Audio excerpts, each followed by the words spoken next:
세월호 참사 1098일 만인 어제 세월호 선체 수색이 시작됐습니다. 해양수산부에 따르면 세월호 선체 수색에는 선체 정리업체 해경, 소방구조대원, 해수부 직원 등으로 구성된 9개 조 70여 명이 투입되는 상황. 그리고 수색 중에 유해를 발견할 경우 수색 작업은 중단되며 뒤이어 신원 확인팀이 투입될 예정입니다. 한편 어제 오늘 있었던 선체 수색을 통해 가방, 신발 등의 유류품이 다량 발견된 상황. 이에 조만간 미수습자 9명도 발견돼 가족의 품으로 돌아갈 수 있을지 기대와 관심이 모이고 있습니다. 오랜 기다림 끝에 드디어 시작된 세월호 선체 수색. 현재 수색 상황을 살펴보고 이 수색을 통해 세월호 침몰 원인 등을 밝혀낼 수 있을지 짚어보겠습니다. 4월 19일 수요일 정봉주의 품격시대 두 번째 이슈 들어가겠습니다. 그토록 기다린 세월호가 참사 3년 만에 무트로 돌아왔습니다. 세월호는 돌아왔지만 아직 미수습자 9명은 가족의 품으로 돌아오지 못했는데요. 어제부터 미수습자 9명을 찾기 위한 수색 작업이 본격 시작됐는데 과연 미수습자 9명은 온전히 가족의 품으로 돌아올 수 있을지 이 문제와 관련 전문가 세 분 모시고 말씀 나눠보도록 하겠습니다. 자, 고지열 시사인 기자는 계속 자리 지켜주고 계시고요. 김형욱 전 세월호 특조위 언론팀장 자리하셨습니다. 예, 반갑습니다. 박흥석 전 세월호 특조위 조사관 자리하셨습니다. 안녕하십니까. 자, 시청자 여러분들께서도 샵 5400, 샵 5400으로 다양한 의견 보내주시기 바라겠습니다. 자, 지금 선체 조사 바로 들어갔죠? 네, 어제부터 들어가서 상황이 어떻게 되는지 좀 정리를 하고 해주시죠. 있고요. 일단 이 청취자분들께 먼저 세월호 문제를 간단하게 그 특징을 좀 설명드리면 세 가지 부분으로 나눠서 생각을 좀 하실 필요가 있는 것 같습니다. 그러니까 세월호가 사고가 나기까지의 과정, 그 다음에 그렇게 구조에 실패하기까지의 과정, 그 다음에 이 조사가 이루어지는 과정, 그 조사가 방해받은 과정. 이런 이제 그리고 또 심지어 세월호 수사까지 방해를 받았던 것이 드러나지 않았습니까? 그렇죠. 그런 일련의 과정에서 정부가 잘못을 숨기고 그리고 그 유가족을 또 이제 심지어 정치적으로 공격하는 지경까지 이르렀는데 거기에 그 매듭을 풀어내는 게 진실에 대한 규명이고 그렇기 위해서 인양이 필요하고 인양 후에 이제 선체 조사가 이루어지는 것인데 지금 이제 그 본격적인 선체 조사를 하기 위한 진행하는 과정이 3월 말부터 지금까지 밟아졌고, 그래서 이제 본격적으로 이제 진행을 해서 주로 이 당시 학생들이 머물렀던 4층의 객실을 중심적으로 해서 이루어지고 있는 것으로 지금 알려지고 있습니다. 예, 어떻게 두 분은 좀 내려가 보셨나요? 아니면 지금 선체조사위원회는 따로 꾸려지고 있잖아요. 지금 일기 특조위 활동에서 참여를 하셨다가 지금은 그게 거의 뭐 반강제로 종료가 됐기 때문에 반강제가 아니라 강제입니다. 강제로. 그리고 지금 그 모여서 어쨌든 같이 대응을 세우고 있기는 하시죠. 네, 그 조사관들 특조위가 종료된 이후에 일부 조사관들이 지금 계속 모임들을 계속 이어나가고 있는데요. 한 10여 명의 조사관들이 그 선체조사위가 해야 될 일들, 어떤 부분들을 중점적으로 조사해야 될지, 미수습자들은 어디에 있을 건지, 뭐 이런 것들을 중점적으로 논의를 해서 그걸 선체조사위원회에 전달들을 하고 있고요. 또 조사관들은 또 그렇죠. 선체조사위원회는 이제 막 구성이 됐기 때문에 전체 내용을 잘 파악을 못 하고 있을 거고. 그리고 조사관들이 또 순번을 정해서 매번 목포에서 지금 3박 4일이나 뭐 일주일씩 지금 목포에 상근하는 형태로 그 부모님들을 지원하고 또 선체조사위원회가 즉각적으로 해야 될 일들을 조언하고 뭐 이런 활동들을 계속 이어나가고 있습니다. 조사관들이 모여서 하면은 그럼 뭐 지금 그게 국가 경비가 나오거나 그런 것도 아니잖아요. 네. 경비 운영이나 이런 거 어떻게 하고 계신가요? 지금 개인 경비로 지금 다 하고 있습니다. 저희가 작년 6월 30일 날 강제 종료된 이후에 7월, 8월, 9월은 저희가 그 특조위에 그 보고서를 작성하는 기간이었음에도 불구하고 저희는 조사를 더 해야 된다라고 해서 계속 이어나갔었고요. 그 이후에도 계속 조사관들이 남아서 개인 경비를 써가면서 조사 활동들을 계속 진행하고 있습니다. 그러면은 일반 시민들이 좀 후원도 할 수 있으면 할 수 있도록 하고 좀 적극적으로 알려야 될 텐데 왜냐하면 그냥 끝난 것이 아니고 지금 유력한 문재인 그 후보가 4월 16일 날 안산 네. 분향소 기억식 현장에서 국회가 특조위를 구성하는데 지지부진하면 대통령이 직접 나서겠다. 네. 대통령 산하의 특별조사위원회를 구성할 것 같은 네. 뉘앙스의 말씀을 했단 말이에요. 네. 그럼 특조위가 같이 이제 2기 특조위 아니면 또 어찌 보면 조금 더 강력한 수사권과 기소권에 버금가는 기능을 갖고 있는 특조위가 뜰 수도 있거든요. 네. 그때까지는 활동을 좀 해주셔야 될 거 아니에요. 물론 네, 한 20일 남아있지만. 네, 선거 결과가 어떻게 될지는 모르겠지만 적어도 특조위가 만들어져야 된다는 국민적 공감대는 형성된 것 같습니다. 그렇죠. 그래서 반드시 그 참사의 원인을 밝혀야 되고 아까 고 기자님이 말씀하신 것처럼 왜 구하지 못했는지 예. 이 부분도 반드시 밝혀야 되는 부분들이 있습니다. 예. 그걸 밝히지 않으면 우리나라가 더 이상 한 발짝도 못 나갈 수밖에 없거든요. 예. 그래서 4월 16일 날 그 문 대표께서 문 후보님께서 그 대통령 산하라도 위원회를 구성하겠다라고 말씀하신 것도 있고요. 예. 또 지금 신속 처리 법안으로 올해 11월 달에 그 특조위 제2기 특조위 법안이 지금 상정돼 있거든요. 예. 네, 그 법안이 그거는 11월에 통과되는 거 아니에요? 그렇습니다. 예. 그 당시 새누리당 지금 자유한국당이 반대를 했기 때문에 11월 달에 통과될 수밖에 없는 상황입니다.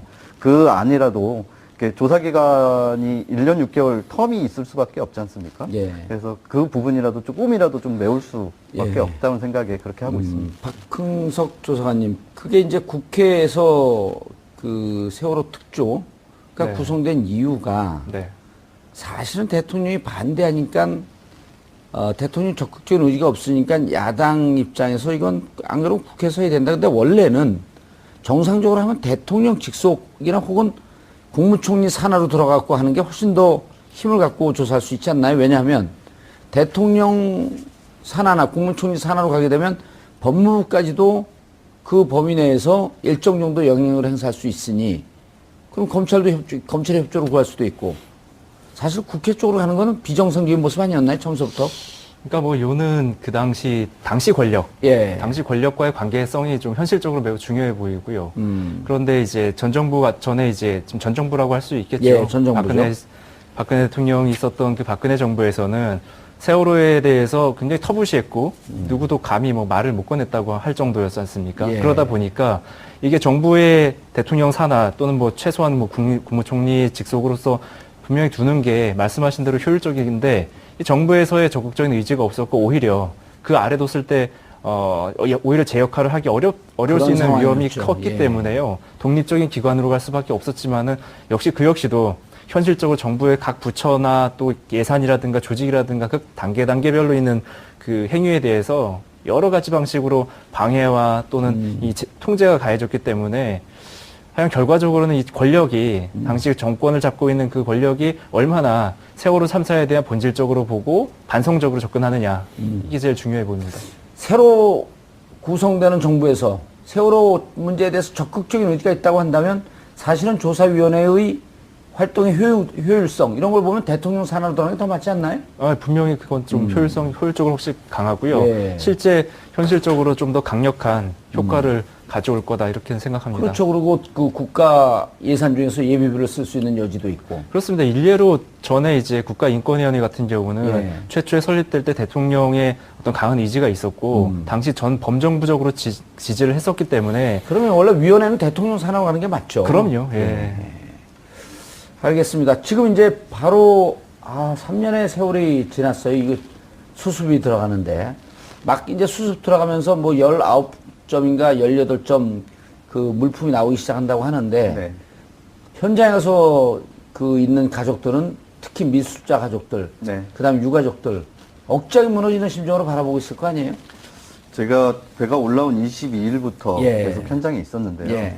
그 돼지포 논란이 있었던 그날 저는 잊을 수가 없습니다. 돼지뼈. 네. 그 인양 과정도 그렇고 유류품을 수습하는 과정 속에서도 저는 왜 이렇게 준비를 하지 않았는지, 왜 이렇게 우리 정부가 준비 정도가 소홀한지 정말 반문하지 않을 수 없었거든요. 그게 바로 돼지뼈 논란으로 저는 말씀드릴 수 있을 것 같은데요. 마찬가지로 지금 휴대폰도 한 대, 오늘 또 한 대 발견됐는데요.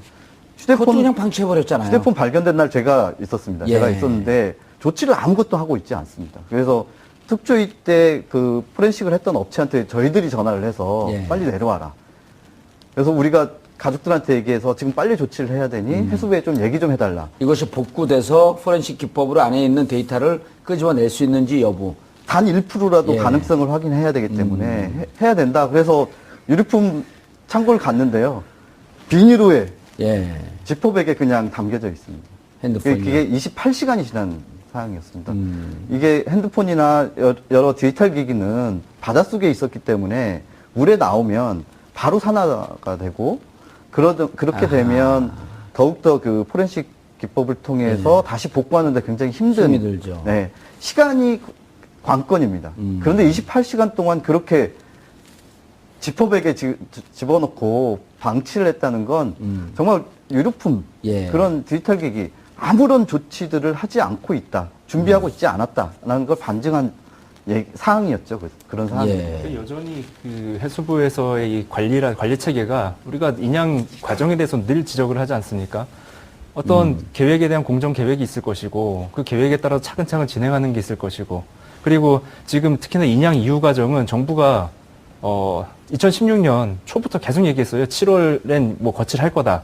다시 말해서 그때부터 준비해야 될 것들이 이미 과제로 그 논의가 됐었던 게 사실이거든요. 그런데 막상 올라오니까 지금 말씀하신 대로 이게 디지털 포렌식을 위해서는 뭐 적어도 현실적으로 극초순수에게 뭐 담가해도 이런 구체적인 작업들. 근데 그런 거에 대한 아무런 준비도 없었고 그리고 이후에 이것들을 그러면은 방치하고 또 그냥 그 온도 조절도 안 되고 습도 조절도 안 되는 곳에 그냥 방치한 것이거든요. 예. 그러면은 결국에는 진상규명에 대한 의지가 없었다는 것이 여전히 여실히 드러나는 거고, 이게 과연 미수습자의 그 수습에 관한 부분에서는 예. 그럼 과연 거기에 대해서는 제대로 하고 있는가에 대해서 여전히 의문인 거죠. 예.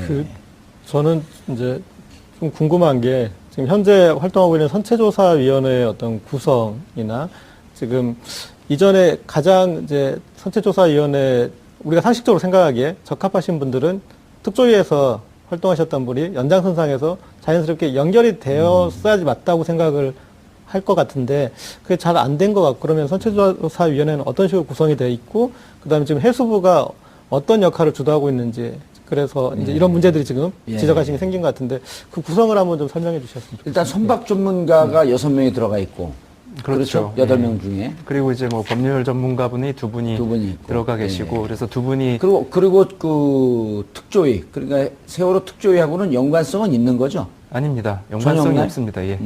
저 그게 그거는 좀- 이제 특조위에 계셨던 위원분이 한 분 가족 추천으로 들어가긴 했는데 예. 조직의 연관성은 전혀 없습니다. 조직의 연관성은 없고. 그러니까 특별법에서도 그 특별조사위원회 특조위에 있었던 어떤 업무 범위 중에서 극히 제한적인 부분인 그 선체 조사, 물리적인 그 배에 대한 조사 그랬었죠. 부분만 이번에 특별법으로 만들었기 때문에 그 부분에 있어서는 연관관계가 특조위 중에 하나를 이번에 그 배가 인양되고 올라오기 때문에요. 그걸 굉장히 급하게 만들어진 법률의 측면이 있습니다. 그래서 예. 그렇게 내용적으로는 특조위의 어떤 한 부분을 담당하긴 하지만은 뭐 인적 구성이라든가 또는 그게 공식적으로 어떤 업무 이관을 받거나 이런 그 내용은 없기 때문에 예. 특조위와 어떻게 보면 이제 특조위랑 똑같은 거 아니냐, 연장선에 있는 거 아니냐라고 잘 시청자분들이 모르죠, 국민분들이 시청자분들. 보통 이제 생각을 예. 하실 수 있고 또 이어서 그럼 과연 이후에 뭐 이기 특조위 얘기 나오는데 그럼 그것까지 갈 필요 있냐? 이거에서 다 해결하면 되지. 있는 거 잘 활용하면 될 거 아니야? 이런 논리가 좀 나올 수 있는데 이 법적으로 봐도 이 선체조사위원회는 배만 조사하는 것이고 예. 배에 있는 부분 어떠한 뭐 물리적인 변형 또는 미수습자의 수습 침몰의 원인도 어쨌든 조사의 대상은 되는 거 아니에요. 기계적인 영역에 기계적인 영역. 기계적인 오류에 대한 부분만 들어가는 알겠습니다. 것이죠. 예. 지금 이제 유류품이 좀 나오기 시작을 하는데 네. 문제는 유해란 말이에요. 네. 근데 이제 그쪽 실질적으로 누굽니까?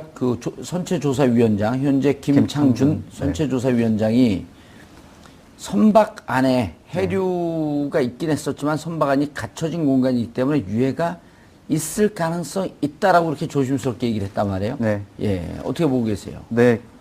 저는 있어야 된다고 생각합니다. 아니, 이거 있어야 되는 건 있어야 당연히 있어야 문제인데 되는데 억지로 훼손시키지 않았으면 네, 안타깝게도 예. 배에 올라오면서 많은 국민들이 두 눈으로 확인하셨겠지만 유실방지망이 제대로 되어 있지 않습니다. 유실방지망은 아예 안 쳐져 있었죠. 네. 그리고 뻘에 예. 가방까지 나올 정도로 듬성듬성 그쪽으로 다 모든 게 나와 버렸거든요. 그리고 배를 인양하면서 램프도 또 잘라버렸고 그래서 과연 미습자분들이 유해가 배 안에 과연 있을까? 이 부분에 대해서는 사실 누구도 장담할 수는 장담할 수 없습니다. 없죠. 그렇지만 거기에 9분이 다 있다. 그럼 믿음으로 정말 정밀하고 세밀하게 저는 조사를 해야 된다고 생각합니다. 예, 박홍석 그 조사님. 네. 가족들이 이제 저희도 가보면은 이런 얘기를 해요. 그 방송에서도 몇 차례 나와서 말씀을 하셨지만 9명의 미수습자 가족 중에 유해가 단 한 점이라도 나오게 되면 어쨌든 수습은 된 거라고 보고 물론 이제 그 나머지 또 다른 유해가 나와야 되겠지만 그러면 그 중에 어느 한 분은 또 이제 미수습자에서 유가족으로 입장이 바뀌면서 넘어가고 8명이 남고 7명이 남고 그러다 또 역시 한 두세 분이 여전히 찾아지지 않은 상태에서 남는 상황. 이거 지금 가족들이 제일 두려워하는 상황 아닙니까? 이 바라보고 있는 사람들의 심정도 그렇고. 그렇습니다. 일단 제일 우려가 되는 거죠. 그리고 예. 그러다 보니까 미수습자와 유가족의 개념이 나눠진 것도 사실 조금 그 여러 짚어볼 대목이 있는데요.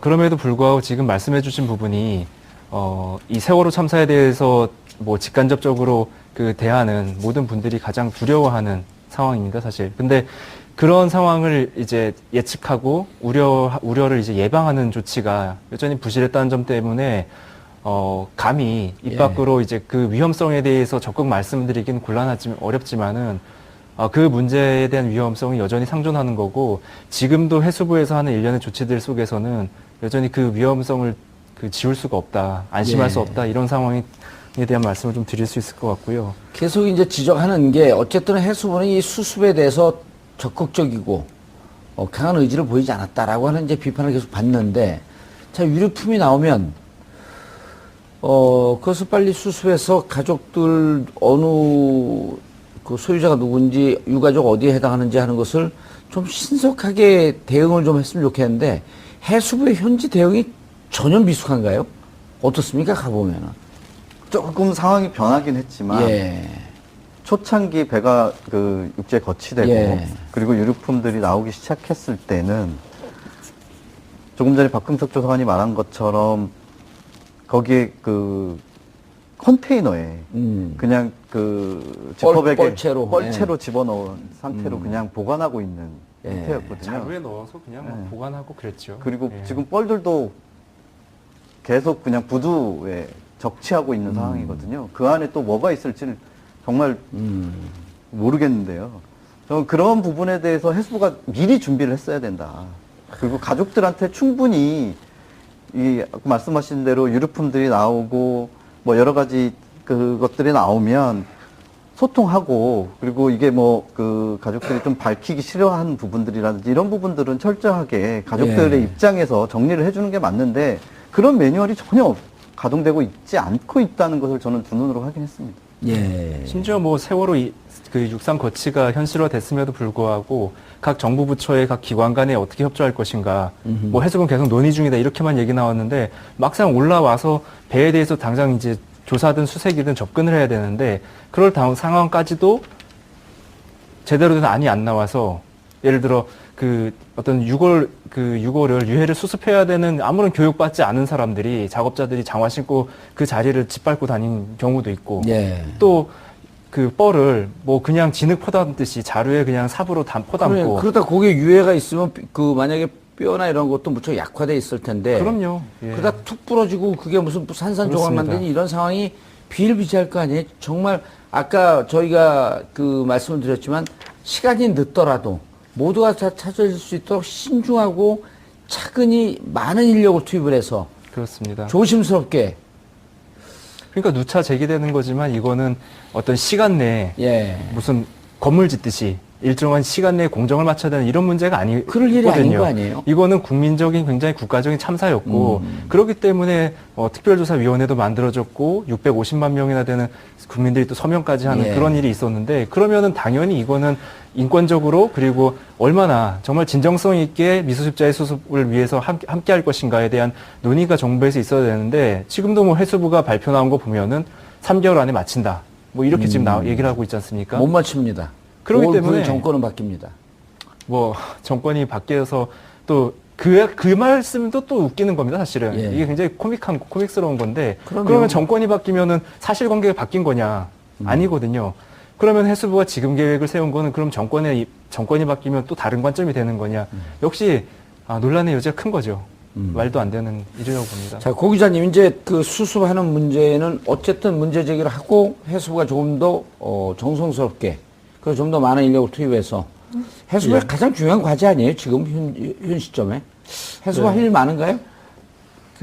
저도 이렇게 좀 믿음을 가지고 예. 지켜보고 싶은데 이렇게 말씀하셨던 믿음을 그런 주지 내용이나, 못하잖아요. 이런 부분들이 정말 계속 아니 왜 저렇게 왜 저렇게 그리고 그런 것들이 대중에게 들켜버린 가장 결정적 계기는 돼지뼈 소동이었던 것 같아요. 이들은 지금 우리는 일단 드디어 이제 배가 올라오는구나, 인양되는구나. 예. 그 부분에 이렇게 그것만 해도 너무 감격스러워가지고 그 뒤에 대해서 그 뒤에 순리대로 예. 어떤 갈 수 있겠지라는 생각을 했는데 세월호 문제의 특징은 단 한 번도, 단 한 순간도, 단 한 건도 순리대로 되지 않지 않았습니까? 역시나 이 배가 올라온 뒤에도 이제 그런 부분이 반복되고 있는데 전 이제 가장 궁금한 내용이 이렇게 조사관님 10분 정도가 계속 끝없이 모이고 그리고 이제 한 분씩 이제 돌아가면서 내려간다고 그랬는데 아까 모두에 말씀하실 때 미수습자는 어디에 있을까? 그 얘기를 한다고 예. 하셨어요. 그래가지고 그런 얘기가 또 궁금하고 그다음에 계속 이 원인을 밝히기 위해서는 이거를 지금 나보고 배에 올라가라고 한다면은 이거부터 조사할 텐데 하는 부분들이 있을 것 같아요. 그리고 최근에 이제 가장 의혹을 가졌던 화물칸에 천막으로 돼 있다라고 그런 지적이 있었는데 실제 조사해보니 그게 또 확인도 되지 않았습니까? 물론 이제 그게 최초 침몰 원인은 아니겠지만 아니었겠죠. 예. 그러나 침몰을 가속화하는데 결정적인 또 역할을 했던 것도 또 분명한데 그런 부분들이 있을 것 같아서 그래서 그런 부분들 좀 얘기하셨던 내용들이 있을 것 같아서 좀 듣고 싶습니다. 궁금해요. 예. 자, 그런데 원인. 일단 수습자 수습하는 문제도 문제지만 결국은 원인 쪽으로 들어가야 되지 않나요? 무엇보다도 미수습자를 수습하는 게 가장 시급한 시급한 문제고요. 문제입니다. 예, 그래서 그래서 그거 하면서 동시에 이 침몰의 원인이 도대체 뭐였었냐. 그건 동시에 진행돼야 예. 된다는 문제 제기를 좀 하고 싶은데요. 일단은 미수습자분들이 어디에 있을지, 저희 조사관들이 마지막으로 나온 영상들, 그리고 또 살아온 학생들의 증언, 예. 여러 화물기사분들이라든지 생존자분들의 증언, 이런 것들을 좀 종합해서 A데크나 B데크 학생들이 어디서 마지막으로 보였는지 이런 것, 그리고 의상을 뭘 입었었는지 이런 것까지 해서 지금 선체조사위원회에 전달을 했고요. 또 그런 부분을 가지고 미수습자 가족분들하고 충분히 소통을 하고 있는 걸로 저는 좀 알고 있습니다. 그래서 미수습자분들을 수습하는 과정 속에서 마찬가지로 기계적 결함들을 반드시 확인을 해야 되거든요. 조타실은 제대로 돼 있었는지, 그리고 지금 배에 올라오면 러더기가 이렇게 하늘을 향해 올라와 있지 않습니까? 그 러더기는 또 왜 그렇게 됐는지, 램프는 어떤 문제가 있었는지, 이런 여러 가지 기계적 결함들을 반드시 확인해야 되고, 그 과정 속에서 기계적 결함뿐만 아니라 많은 한간에서 나왔던 지금 충돌설이라든지 예. 외력설이라든지 예. 이런 부분들도 선체 외관을 봐서는 지금 크게 문제가 없지만 여기 배가 부딪히면 마찬가지로 페인트에 좀 문제가 있을 수 있습니다. 다른 물체하고 이게 크게 부딪히든 작게 부딪히든 뭔가 충돌이 있었다면 그런 부분들을 확인해야 되는 건데요. 그런 부분들을 확인하기 위해서도 세세하고 정밀하게 확인해야 될 부분이 좀 있습니다. 그다음 진상규명 관련해서도 지금 현재 이제 들려오는 얘기들이 현장에서의 어떤 사실관계가 확인된 것처럼 이제 보도되고 또 일정한 발표가 되는 경우가 있는데 아직은 선체 조사가 전혀 진행된 게 없고 그리고 이제 지금으로서는 일단 미수습자의 위치 등이 가장 중요한 상황이다 보니까 단정적으로 접근하는 게 좀 지금에선 좀 위험할 수 있다, 여전히. 예. 그리고 그거는 미수습자의 예상되는 범위는 있을 수 있습니다. 왜냐하면 진술이라든가 이런 예. 게 충분치 않지만은 일정하게 있었으니까요. 그런데 그 부분으로 한정 짓는 건 여전히 위험한 상황이고, 예. 뭐 지금 그 선미 쪽에 이제 에이데크라든가 이제 선수 쪽에 에이데크 쪽으로 이제 조사하고 안전진단하러 지금 이제 인력이 투입된다고 하는데, 여전히 그 부분에 대해서 좀 차분하고, 그리고 이제 좀 신중한 접근이 좀 필요하다, 이렇게 봅니다. 저는 좀 한 가지 더 붙이고 싶은 게 뭐냐면, 예. 지금 그 해수부에서 용역을 받은 코리아 셀비지 업체가 그 업무를 담당하고 있거든요. 예. 그런데 상하이 셀비지의 한국 지사격인 거죠? 좀 그렇지 그런, 않습니다. 네, 그렇지는 예. 않습니다. 근데 셀비지라는 그 뭐 고유 업계에 그냥 이름을 붙였는데, 아, 예. 코리아 셀비지는 그냥 상하이 한국, 셀비지하고는 전혀 관계가 없는 전혀 관계가 없는 네. 한국 업체로 생각하시면 될 것 같습니다. 그런데 지금 선체조사위원회가 분명히 있지 않습니까? 예. 그 선체조사위는 독립기구입니다. 반드시 거기 선체조사위가 만들어진 이유가 선체의 침몰 원인, 기계적 결함, 그리고 미습자 수습 때문에 선체조사위가 만들어졌거든요. 근데 아까도 말씀드린 것처럼 지금 위원만 있고 조사관들이 전혀 없습니다. 예. 그 실무를 담당할 손발이 없는 거죠. 그래서 사실은 빨리 조사관들을 모집해서 그 분야에 같이 선체를 정리하고 조사하는데 반드시 투입돼야 됩니다. 그래야 가족들도 그 조사의 내용들을 객관적으로 인정할 수 있지 않겠습니까? 예. 그래서 좀 그 행정적 절차가 있긴 하지만 그런 것도 빨리 서둘러야 된다는 그렇게 생각합니다. 예. 근데 여전히 지금 이제 시행령 관련해서 지금 논의가 또 되고 있는데, 그 시행령 그 초안이 지금 아마 여러 정부기관에 지금 아마 의견 조회를 하는 거로 예. 제가 들었는데요. 내용을 보면 조금 문제가 되는 게 좀 많습니다. 그러니까 이 선체조사위원회의 그 소위원장이, 2조에 보면 소위원장이 해당 이제 업무를 이제 조사 1, 2과는 이제 선체조사위원장이, 그리고 부위원장이 이제 그 미수자 수습 쪽으로 이제 관리 감독, 지도적 관리 감독하는 걸, 지휘 감독하는 걸로 나와 있는데, 또 그 3조의 일을 보면은 사무처장이 위원장의 지휘를 받아서 그 사무를 관장하고 소속 직원을 또 지휘 감독한다, 이렇게 되어 있습니다. 그런데 예.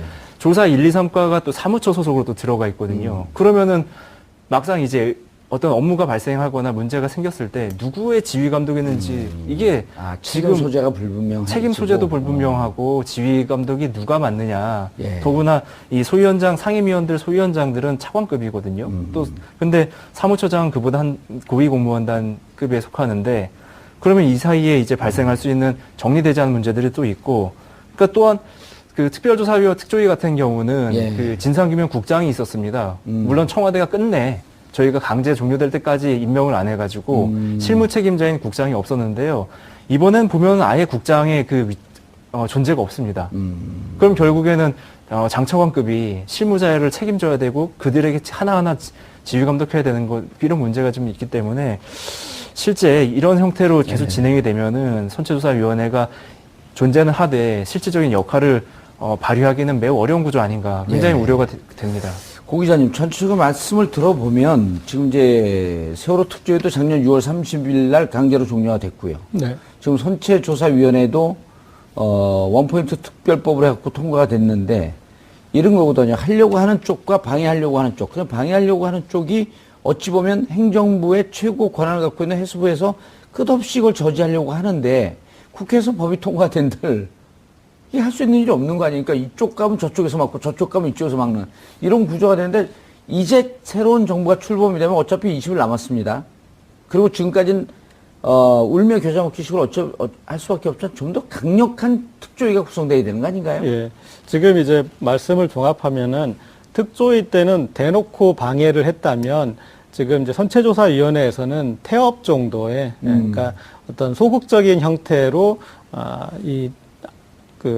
좀 방해까지는 아니지만 제대로 된 해수부에서? 걸 못하고 예. 있는 그런 상황인 것 같습니다. 그리고 이 세월호 특조위 2기에 대해서는 특조위를 하셨던 분들이나 뭐 유가족 그리고 미수습자 공통적으로 2기의 필요성을 다 말씀을 하시고요. 그렇죠. 그다음에 1기 때 드러났던 어떤 그 문제점들, 거기에서 기소권, 수사권 거기까지 가지 못하더라도 동행 명령권이라도 필요하다. 그리고 어쨌든 일기에서 이렇게 활동을 해보면서 느꼈던 한계 부분이나 그리고 이제 필요했던 부분들, 그리고 이제 적극적으로 선체조사를 또 이 특조위에서 할 수도 있으니까 그런 걸 할 수 있는 부분들에 대해서 돼야 되고, 그것이 이제 이 세월호의 어떤 우리가 단추를 다시 끼워가는 그 첫 단추가 될 수 있지 않을까 싶습니다.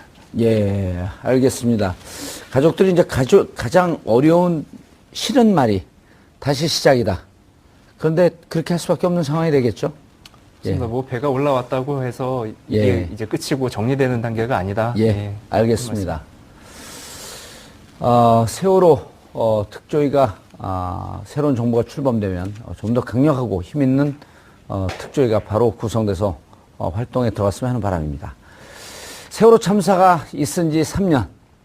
이제서야 세월호가 무트로 올라왔고 비로소 선체 수색이 시작됐습니다. 두 가지 과제가 가장 시급합니다. 침몰 원인을 찾는 일입니다. 그리고 미수습자를 수습하는 일이고 세월호 희생자의 흔적을 하나라도 더 찾아야 하는 일입니다. 유가족들을 위한 것이기도 하지만 우리 미래를 온전히 나라다운 나라로 만들어야 하기 때문에 더더욱 그렇습니다. 대한민국 역사상 가장 비극적인 참사. 우리 모든 부정과 무능, 거짓이 똘똘 뭉치고 응축된 세월호 참사. 이 문제를 해결함이 없이 대한민국은 한 발짝도 앞으로 나갈 수 없습니다. 세월호가 침몰된 2014년 4월 16일 대한민국 양심과 정의의 시계는 멈춰섰음을 기억해 주시기 바랍니다. 이 시계를 다시 돌려야 합니다. 양심과 정의를 되살려야 합니다. 그것이 지금 세월호를 바라보는 의미일 것입니다. 4월 19일 수요일 정봉주 품격시대 마치겠습니다. 감사합니다. 그 온도 조절도 안 되고 습도 조절도 안 되는 곳에 그냥 방치한 것이거든요. 예. 그러면은 결국에는 진상규명에 대한 의지가 없었다는 것이 여전히 여실히 드러나는 거고, 이게 과연 미수습자에 그 수습에 관한 부분에서는 예. 그럼 과연 거기에 대해서는 제대로 하고 있는가에 대해서 여전히 의문인 거죠. 예.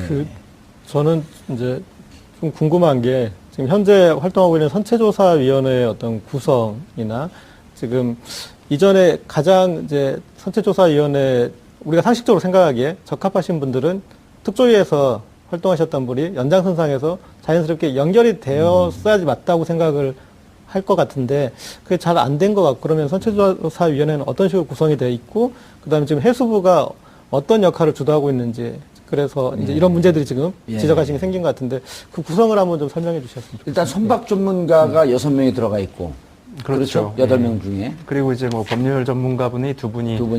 들어가 계시고, 그래서 두 분이 그리고 그 특조위, 그러니까 세월호 특조위하고는 연관성은 있는 거죠? 아닙니다. 전혀 연관성이 없나요? 없습니다. 예. 저 그게 그거는 좀- 이제 특조위에 계셨던 위원분이 한 분 가족 추천으로 들어가긴 했는데 예. 조직의 연관성은 전혀 없습니다. 조직의 연관성은 없고. 그러니까 특별법에서도 그 특별조사위원회 특조위에 있었던 어떤 업무 범위 중에서 극히 제한적인 부분인 그 선체 조사, 물리적인 그 배에 대한 조사 그랬었죠. 부분만 이번에 특별법으로 만들었기 때문에 그 부분에 있어서는 연관관계가 특조위 중에 하나를 이번에 그 배가 인양되고 올라오기 때문에요. 그거 굉장히 급하게 만들어진 법률인 측면이 있습니다. 그래서 예. 그렇게 내용적으로는 특조위의 어떤 한 부분을 담당하긴 하지만은 뭐 인적 구성이라든가 또는 그게 공식적으로 어떤 업무 이관을 받거나 이런 그 내용은 없기 때문에 예. 특조위와 어떻게 보면 이제 특조위랑 똑같은 거 아니냐, 연장선에 있는 거 아니냐라고 시청자분들이, 잘 모르죠, 국민분들이 시청자분들은. 보통 이제 생각을 예. 하실 수 있고, 또 이어서 그럼 과연 이후에 뭐 이기 특조위 얘기 나오는데 그럼 그것까지 갈 필요 있냐, 이거에서 다 해결하면 되지, 있는 거 잘 활용하면 될 거 아니냐, 이런 논리가 좀 나올 수 있는데 이 법적으로 봐도 이 선체조사위원회는 배만 조사하는 것이고 예. 배에 있는 부분 어떤 뭐 물리적인 변형 또는 미수습자의 수습, 침몰의 원인도 어쨌든 조사의 대상은 되는 거 아니에요? 기계적인 영역에 기계적인 예, 영역. 기계적인 오류에 대한 부분만 들어가는 알겠습니다. 것이죠. 예. 지금 이제 유류품이 좀 나오기 시작을 하는데 네. 문제는 유해라 말이에요. 네. 근데 이제 그쪽 실질적으로 누굽니까? 선체조사위원장 현재 김창준 선체조사위원장이 선박 안에 해류가 있긴 했었지만 선박 안이 갇혀진 공간이기 때문에 유해가 있을 가능성이 있다라고 그렇게 조심스럽게 얘기를 했단 말이에요. 네. 예, 어떻게 보고 계세요? 네. 저는 있어야 된다고 생각합니다.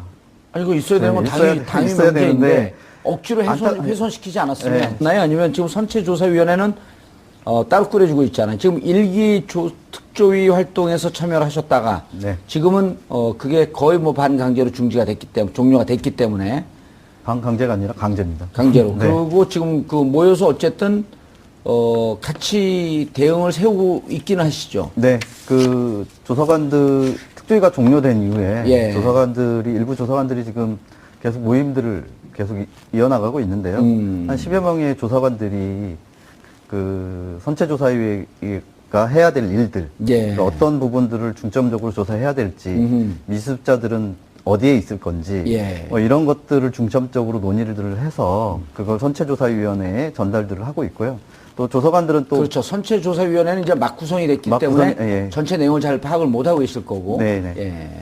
그리고 조사관들이 또 순번을 정해서 매번 목포에서 지금 3박 4일이나 예. 뭐 일주일씩 지금 목포에 상근하는 형태로 그 부모님들을 지원하고 또 예. 선체조사위원회가 즉각적으로 해야 될 일들을 조언하고 뭐 이런 활동들을 계속 이어나가고 있습니다. 조사관들이 모여서 하면은 그럼 뭐 지금 그게 국가 경비가 나오거나 그런 것도 아니잖아요. 네.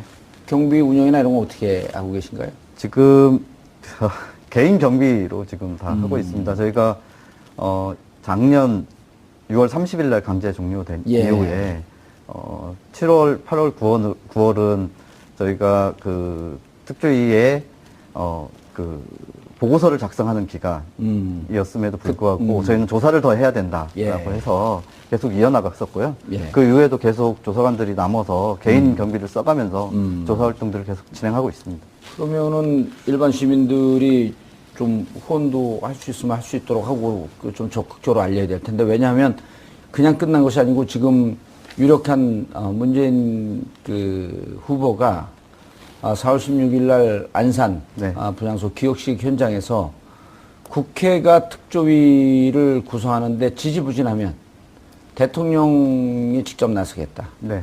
대통령 산하의 특별조사위원회를 구성할 것 같은 뉘앙스의 말씀을 했단 말이에요. 네. 그럼 특조위가 같이 이제 2기 특조위, 아니면 또 어찌 보면 조금 더 강력한 수사권과 기소권에 버금가는 기능을 갖고 있는 특조위가 뜰 수도 있거든요. 네. 그때까지는 활동을 좀 해주셔야 될 거 아니에요. 물론 네, 한 20일 남아있지만. 네, 선거 결과가 어떻게 될지는 모르겠지만 예. 적어도 특조위가 만들어져야 된다는 국민적 공감대는 형성된 것 같습니다. 그렇죠. 그래서 반드시 그 참사의 원인을 밝혀야 되고 아까 고 기자님이 말씀하신 것처럼 왜 구하지 못했는지 예. 이 부분도 반드시 밝혀야 되는 부분들이 있습니다. 예. 그걸 가 있었고 당시 전 범정부적으로 지지를 했었기 때문에 그러면 원래 위원회는 대통령 산하고 가는 게 맞죠. 그럼요. 예. 알겠습니다. 지금 이제 바로 3년의 세월이 지났어요. 이거 수습이 들어가는데 막 이제 수습 들어가면서 뭐 19점인가 18점 그 물품이 나오기 시작한다고 하는데 네. 현장에 가서 그 있는 가족들은 특히 미수자 가족들, 네. 그다음 유가족들 억장이 무너지는 심정으로 바라보고 있을 거 아니에요? 제가 배가 올라온 22일부터 예. 계속 현장에 있었는데요. 예. 그 돼지포 논란이 있었던 그날 저는 잊을 수가 없습니다. 돼지뼈. 네. 그 인양 과정도 그렇고 유류품을 수습하는 과정 속에서도 저는 왜 이렇게 준비를 하지 않았는지, 왜 이렇게 우리 정부가 준비 정도가 소홀한지 정말 반문하지 않을 수 없었거든요. 그게 바로 돼지뼈 논란으로 저는 말씀드릴 수 있을 것 같은데요. 마찬가지로 지금 휴대폰도 한 대, 오늘 또 한 대 발견됐는데요. 그것도 그냥 방치해버렸잖아요. 휴대폰 발견된 날 제가 있었습니다. 예. 제가 있었는데 조치를 아무것도 하고 있지 않습니다. 그래서 특조위 때 그 포렌식을 했던 업체한테 저희들이 전화를 해서 예. 빨리 내려와라. 그래서 우리가 가족들한테 얘기해서 지금 빨리 조치를 해야 되니 해수부에 좀 얘기 좀 해달라. 이것이 복구돼서 포렌식 기법으로 안에 있는 데이터를 끄집어낼 수 있는지 여부. 단 1%라도 예. 가능성을 확인해야 되기 때문에 해야 된다. 그래서 유류품 창고를 갔는데요.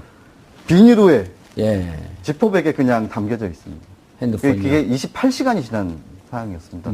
이게 핸드폰이나 여러 디지털 기기는 바닷속에 있었기 때문에 물에 나오면 바로 산화가 되고 그렇게 되면 더욱더 그 포렌식 기법을 통해서 다시 복구하는데 굉장히 힘이 들죠. 네, 시간이 관건입니다. 그런데 28시간 동안 그렇게 지퍼백에 집어넣고 방치를 했다는 건 정말 유류품, 예. 그런 디지털 기기 아무런 조치들을 하지 않고 있다, 준비하고 있지 않았다라는 걸 반증한 사항이었죠. 그런 사항입니다. 예. 여전히 그 해수부에서의 이 관리 체계가 우리가 인양 과정에 대해서 늘 지적을 하지 않습니까?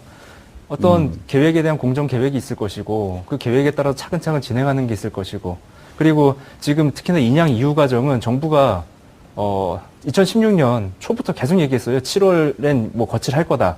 다시 말해서 그때부터 준비해야 될 것들이 이미 과제로 그 논의가 됐었던 게 사실이거든요. 그런데 막상 올라오니까 지금 말씀하신 대로 이게 디지털 포렌식을 위해서는 뭐 적어도 현실적으로 극초 순수에게 뭐 담가해도 이런 구체적인 작업들. 근데 그런 거에 대한 아무런 준비도 없었고, 그리고 이후에 이것들을 그러면은 방치하고 또 그냥 세월호 참사 1098일 만인 어제 세월호 선체 수색이 시작됐습니다. 해양수산부에 따르면 세월호 선체 수색에는 선체 정리업체 해경, 소방구조대원, 해수부 직원 등으로 구성된 9개 조 70여 명이 투입되는 상황. 그리고 수색 중에 유해를 발견할 경우 수색 작업은 중단되며 뒤이어 신원 확인팀이 투입될 예정입니다. 한편 어제 오늘 있었던 선체 수색을 통해 가방, 신발 등의 유류품이 다량 발견된 상황. 이에 조만간 미수습자 9명도 발견돼 가족의 품으로 돌아갈 수 있을지 기대와 관심이 모이고 있습니다. 오랜 기다림 끝에 드디어 시작된 세월호 선체 수색. 현재 수색 상황을 살펴보고 이 수색을 통해 세월호 침몰 원인 등을 밝혀낼 수 있을지 짚어보겠습니다. 4월 19일 수요일 정봉주의 품격시대 두 번째 이슈 들어가겠습니다. 그토록 기다린 세월호가 참사 3년 만에 무트로 돌아왔습니다. 세월호는 돌아왔지만 아직 미수습자 9명은 가족의 품으로 돌아오지 못했는데요. 어제부터 미수습자 9명을 찾기 위한 수색 작업이 본격 시작됐는데 과연 미수습자 9명은 온전히 가족의 품으로 돌아올 수 있을지 이 문제와 관련 전문가 세 분 모시고 말씀 나눠보도록 하겠습니다. 자, 고지열 시사인 기자는 계속 자리 지켜주고 계시고요. 김형욱 전 세월호 특조위 언론팀장 자리하셨습니다. 맞습니다. 예, 반갑습니다. 박흥석 전 세월호 특조위 조사관 자리하셨습니다. 안녕하십니까? 자, 시청자 여러분들께서도 샵 5400, 샵 5400으로 다양한 의견 보내주시기 바라겠습니다. 자, 지금 선체 조사 바로 들어갔죠? 네, 어제부터 들어가서 상황이 어떻게 되는지 좀 정리를 하고 해주시죠. 있고요.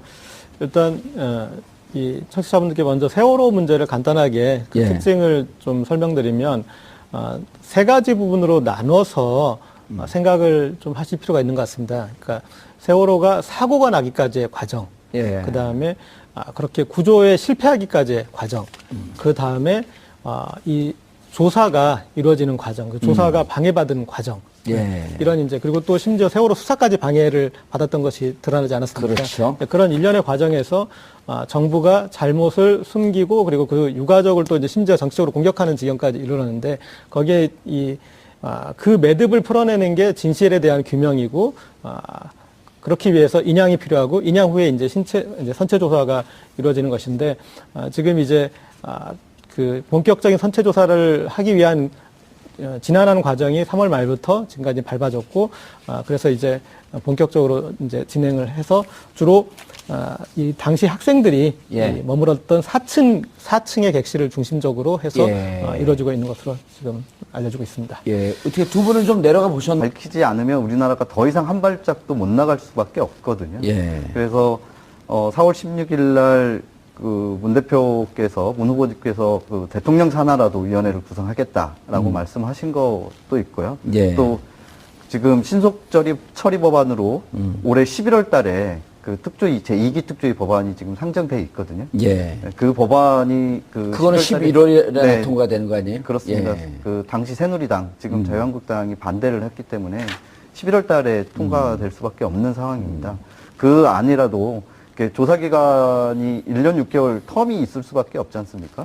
그래서 그 부분이라도 조금이라도 좀 메울 수밖에 없다는 생각에 그렇게 하고 있습니다. 박흥석 조사관님, 그게 이제 국회에서 그 세월호 특조가 구성된 이유가 사실은 대통령이 반대하니까 대통령 적극적인 의지가 없으니까 야당 입장에서 이건 안 그러면 국회에서 해야 된다. 근데 원래는 정상적으로 하면 대통령 직속이나 혹은 국무총리 산하로 들어가고 하는 게 훨씬 더 힘을 갖고 조사할 수 있지 않나요? 왜냐하면 대통령 산하나 국무총리 산하로 가게 되면 법무부까지도 그 범위 내에서 일정 정도 영향을 행사할 수 있으니 그럼 검찰의 협조를 구할 수도 있고 사실 국회 쪽으로 가는 거는 비정상적인 모습 아니었나요? 처음부터?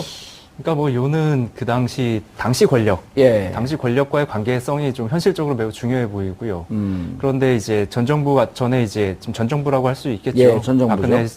박근혜 대통령이 있었던 그 박근혜 정부에서는 세월호에 대해서 굉장히 터부시했고 누구도 감히 뭐 말을 못 꺼냈다고 할 정도였지 않습니까? 예. 그러다 보니까 이게 정부의 대통령 산하 또는 뭐 최소한 뭐 국무총리 직속으로서 분명히 두는 게 말씀하신 대로 효율적인데 이 정부에서의 적극적인 의지가 없었고 오히려 그 아래 뒀을 때 오히려 제 역할을 하기 어려울 수 있는 위험이 상황이었죠. 컸기 예. 때문에요. 독립적인 기관으로 갈 수밖에 없었지만은 역시 그 역시도 현실적으로 정부의 각 부처나 또 예산이라든가 조직이라든가 그 단계별로 있는 그 행위에 대해서 여러 가지 방식으로 방해와 또는 이 통제가 가해졌기 때문에 하여간 결과적으로는 이 권력이 당시 정권을 잡고 있는 그 권력이 얼마나 세월호 참사에 대한 본질적으로 보고 반성적으로 접근하느냐 이게 제일 중요해 보입니다. 새로 구성되는 정부에서 세월호 문제에 대해서 적극적인 의지가 있다고 한다면 사실은 조사위원회의 활동의 효율성 이런 걸 보면 대통령 산하로 들어가는 게 더 맞지 않나요? 분명히 그건 좀 효율적으로 훨씬 강하고요. 예. 실제 현실적으로 좀 더 강력한 효과를 가져올 거다 이렇게 생각합니다. 그렇죠. 그리고 그 국가 예산 중에서 예비비를 쓸 수 있는 여지도 있고. 그렇습니다. 일례로 전에 이제 국가인권위원회 같은 경우는 예. 최초에 설립될 때 대통령의 어떤 강한 의지가